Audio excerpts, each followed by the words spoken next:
नमस्कार साथियों, प्रधानमंत्री मातृ वंदन योजना के आवेदन अब आंगनबाड़ी केंद्रों द्वारा ही ऑनलाइन किए जाएंगे और आंगनबाड़ी केंद्रों को विद्यालय में समन्वित किया जा चुका है। ऐसी स्थिति में मेंटर टीचर का दायित्व बनता है कि आंगनबाड़ी कार्यकर्ता या कार्मिक है उनको आवेदन भरना सिखाया जाए, क्योंकि शिक्षकों का धर्म ही सिखाना होता है। उसी कड़ी में मैं रामनिवास मेहरा आपके लिए लेकर आया हूं यह वीडियो। इस वीडियो में मैं आपको बताऊंगा कि कैसे प्रधानमंत्री मातृ वंदन योजना के आवेदन आप मोबाइल की सहायता से ही ऑनलाइन कर सकते हैं, उससे जुड़ी प्रक्रिया। तो साथियों, प्रक्रिया बताने से पहले मेरा आपसे छोटा सा निवेदन रहेगा कि यदि आप चैनल पर नए हैं तो चैनल को सब्सक्राइब करके घंटी वाले बेल आइकन को दबाकर ऑल पर भी प्रेस कीजिएगा, क्योंकि इसी प्रकार के महत्वपूर्ण कंटेंट लगातार आपकी सेवा में इस चैनल पर प्रेषित मेरे द्वारा किए जा रहे हैं, जिसकी इन्फॉर्मेशन आपको सबसे पहले मिल जाएगी यदि आप उक्त कार्य कर लेंगे तो चलिए साथियों, देखते हैं संपूर्ण प्रक्रिया स्टेप बाय स्टेप। सबसे पहले आपको जो आपके मोबाइल में क्रोम ब्राउजर होता है उसको ओपन करना है और उसके सर्च बार में जैसा मैंने लिखा हुआ है ऐसा सेम टू सेम आपको लिख के सर्च करना है, जिसको मैं आपको हाईलाइट करके भी बता देता हूँ क्या लिखना है। आपको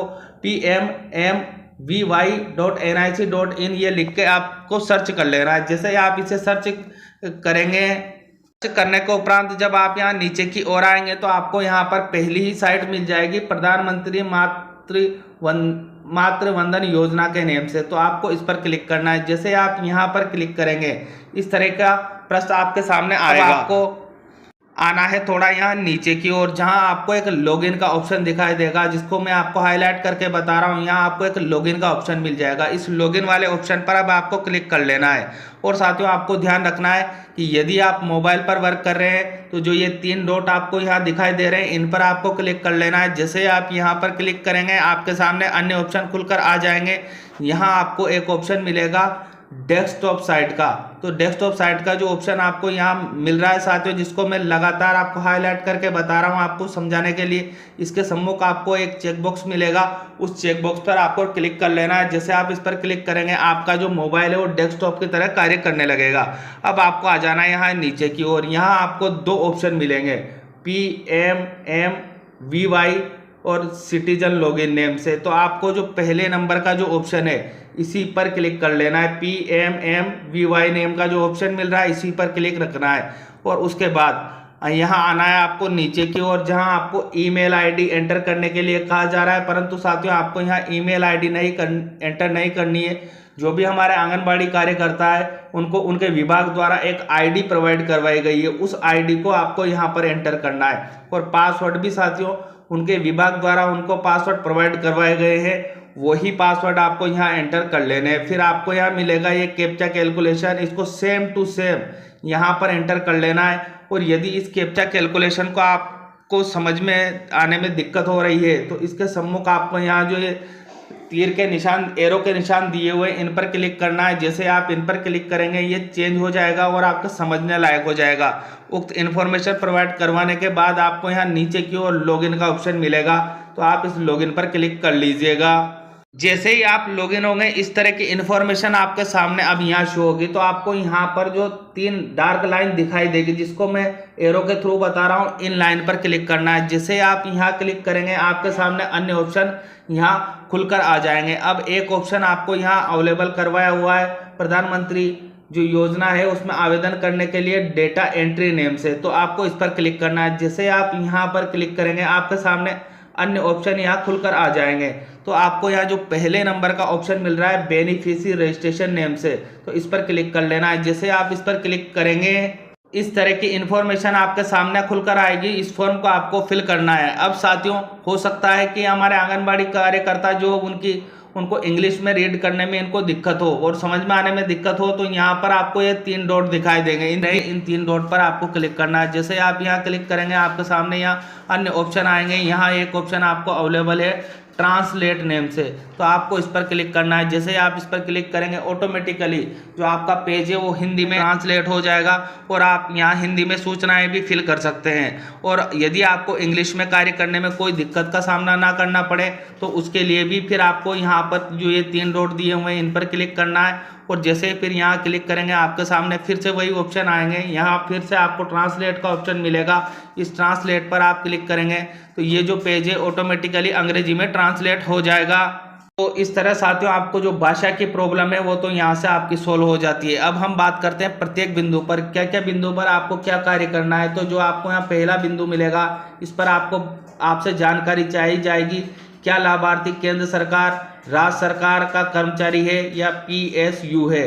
तो यदि लाभार्थी केंद्र सरकार का, राज्य सरकार का कर्मचारी या PSU है तो आप यहाँ जो हाँ मिल रहा है इस पर क्लिक करेंगे, और नहीं है तो आप यहाँ नहीं पर ही क्लिक रहने देंगे। ये तो पहले नंबर का बिंदु का आपका कार्य हुआ है। अब उसके आगे अगली जो इन्फॉर्मेशन आपको यहाँ देनी होगी, आवेदन करना। यदि आप पहले बच्चे के लिए आवेदन कर रहे हैं तो आप यहीं पर क्लिक रहने देंगे, और यदि आप दूसरी बालिका के लिए आवेदन कर रहे हैं तो आप यहाँ पर क्लिक करेंगे। तो साथियों आपको यहाँ एक ध्यान देने वाली बात है कि हो सकता है कि जिसका भी आवेदन आप पहले आवेदन कर रहे हैं उनके दूसरे नंबर का बच्चा हो मान लो, या लेकिन वो बालिका नहीं हो, तो उसके लिए आपको यहाँ पर ही क्लिक रखना है। पहला बच्चा यहाँ पर आपको क्लिक रख लेना है। उसके बाद आपसे अगली इन्फॉर्मेशन यहाँ चाहिए जाएगी, जीवित बच्चों की संख्या आपको बतानी होगी। तो उसके नीचे यहाँ आपको जो एक सेलेक्ट बॉक्स दिया जाएगा, इस सेलेक्ट बॉक्स पर आपको क्लिक करना है। जैसे आप सेलेक्ट बॉक्स पर क्लिक करेंगे आपके सामने इस तरह की इन्फॉर्मेशन खुलकर आएगी कि भाई उसके जीवित बच्चे कितने हैं, 0 है, 1 है, 2 है, 3 है, 4 है, जितने भी बच्चे हो वो संख्या आप यहाँ से दर्ज कर लेंगे। जैसे मैं एग्जाम्पल के रूप में यहाँ 0 दर्ज कर लेता हूँ। आपको आ जाना है यहाँ नीचे की ओर, जहाँ आपको नाम दर्ज करने के लिए कहा जाएगा। जो लाभार्थी है उसका नेम आपको यहाँ दर्ज करना है। नेम कैसे लिखना है वो आपको यहाँ स्पष्ट किया गया। आधार में नाम और खाताधारक का नाम समान होना चाहिए। मतलब कहने का मतलब ये है, जो भी नेम आप ऊपर दर्ज करेंगे, यहाँ पर जहाँ आपसे नेम मांगा जा रहा है, यहाँ आपको नेम जो दर्ज करना है वो सेम टू सेम उसके आधार में जो नाम है वही आपको यहाँ एंटर करना है। दूसरा नाम आपको यहाँ एंटर नहीं कर लेना है। इस बात का आपको विशेष ध्यान रखना है। उसके बाद आपसे यहाँ संबंधित व्यक्ति की आधार संख्या मांगी जाएगी, तो आप उसकी आधार संख्या यहाँ एंटर कर लीजिएगा, और फिर जन्म तारीख आधार पर उसकी क्या लिखी हुई है वो जन्म तारीख आप यहाँ एंटर कर दीजिएगा। फिर आइएगा नीचे की ओर, तो आपसे यहाँ जानकारी मांगी जाएगी आयु संबंधी। तो आयु संबंधी जानकारी आपको देने के लिए यहाँ पर आपसे कहा जा रहा है केवल वर्षों में आपको लिखनी है। मतलब जैसे कि कोई व्यक्ति 49 वर्ष का है तो आप केवल यहाँ 49 लिखेंगे, कोई 36 का है तो आप 36 वर्ष यहाँ पर लिख देंगे। आपको पूरी डेट ऑफ बर्थ लिखने की आवश्यकता नहीं है, केवल उसकी उम्र वर्षों में लिखनी है। उसके बाद अगली जो जानकारी आपको यहाँ देनी है वो श्रेणी संबंधी देनी है। तो आपको यहाँ पर क्लिक कर लेना है। जैसे आप यहाँ क्लिक करेंगे आपके सामने 3 ऑप्शन आएंगे।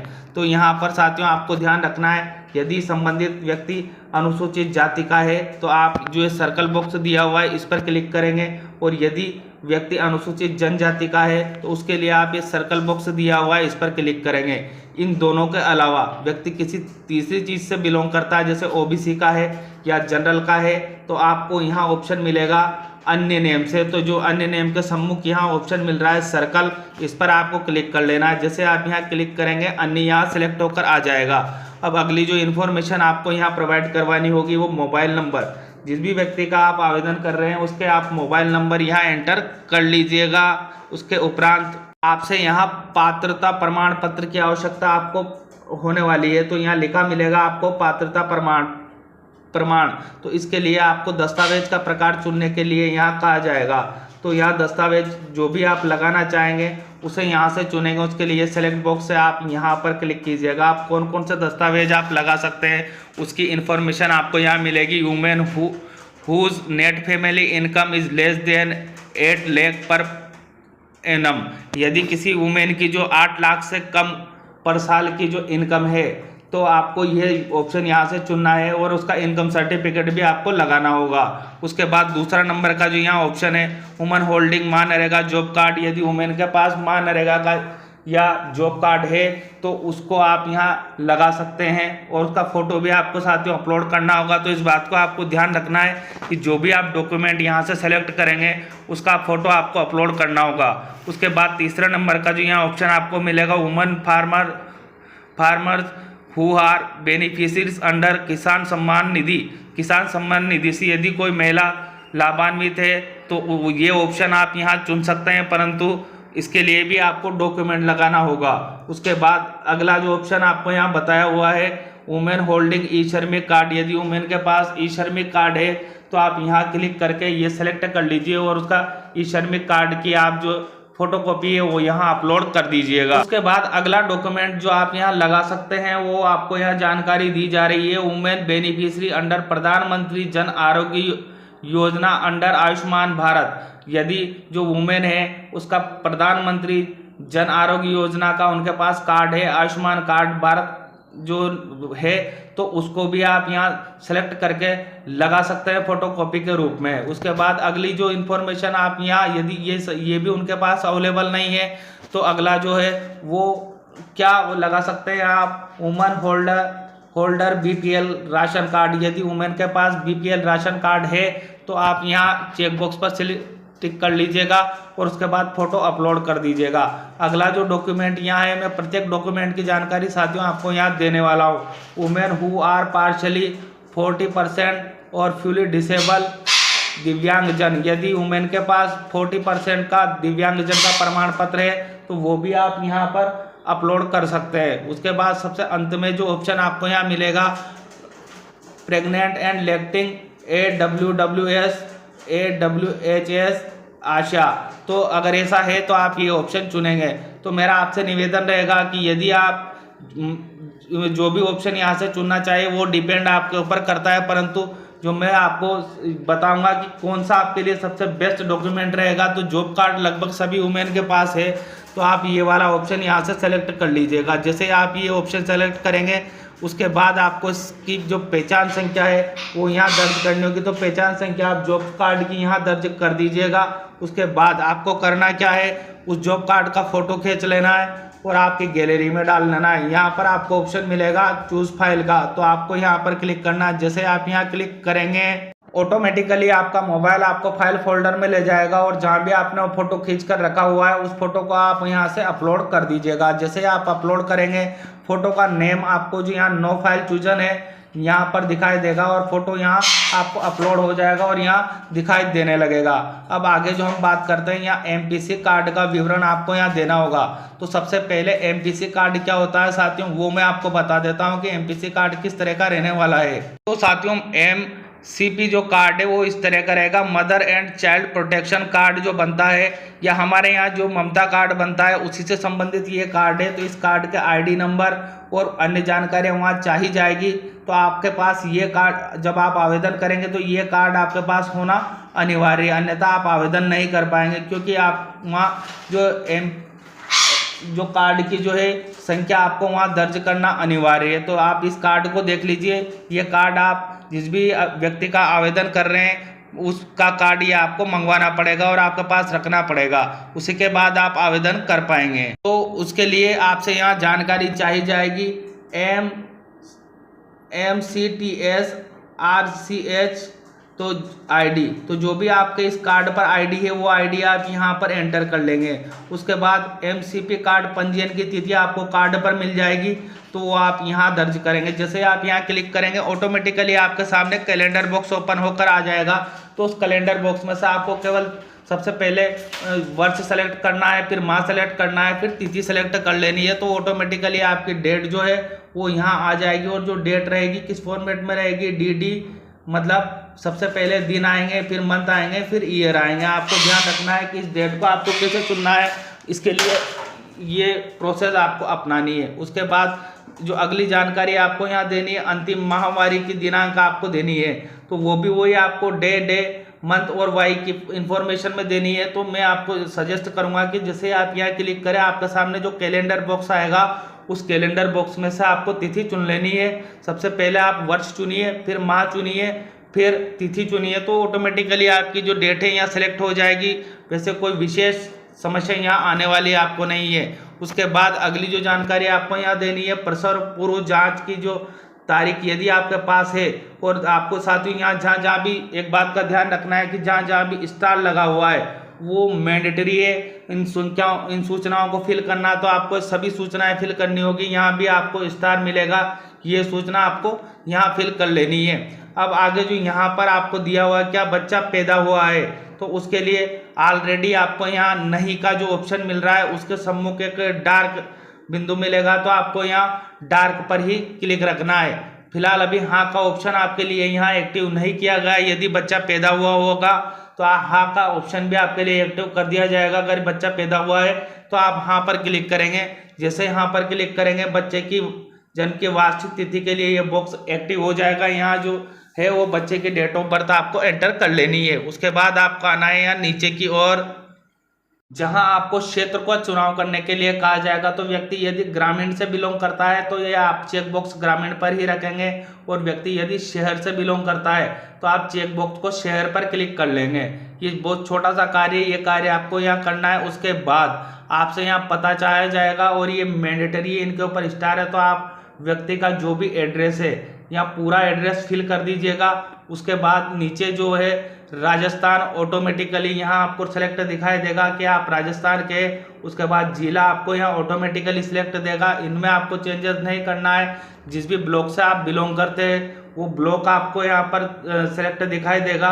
अब आपको यहाँ पर जो गांव सेलेक्ट करने के लिए कहा जाएगा, तो उसके लिए यहाँ दिया हुआ है गांव का चयन करें, तो आपको इस पर क्लिक करना है। जैसे आप यहाँ पर क्लिक करेंगे गांव की इंफॉर्मेशन आपके सामने खुलकर आ जाएगी। उसमें से आपको गांव यहां से चुन लेना है। और साथियों यदि आप हिंदी में कार्य कर रहे हैं तो थोड़ा सा यहाँ गांव के नेम में आपको डिफरेंस दिखाई देगा। तो मेरा जो आपसे कहना रहेगा वो यही रहेगा कि आप इंग्लिश में कार्य कीजिए ताकि आपको हर गाँव का नेम यहाँ स्पष्ट दिखाई दे। तो जो भी उचित गाँव है वो गाँव आप यहाँ से सेलेक्ट कर लीजिएगा। उसके बाद आपको आपसे अगली जो जानकारी यहाँ चाही जाएगी वो चाही जाएगी पिन कोड की। तो जो भी पिन कोड आपके हैं वो आप पिन कोड यहाँ दर्ज कर लीजिएगा।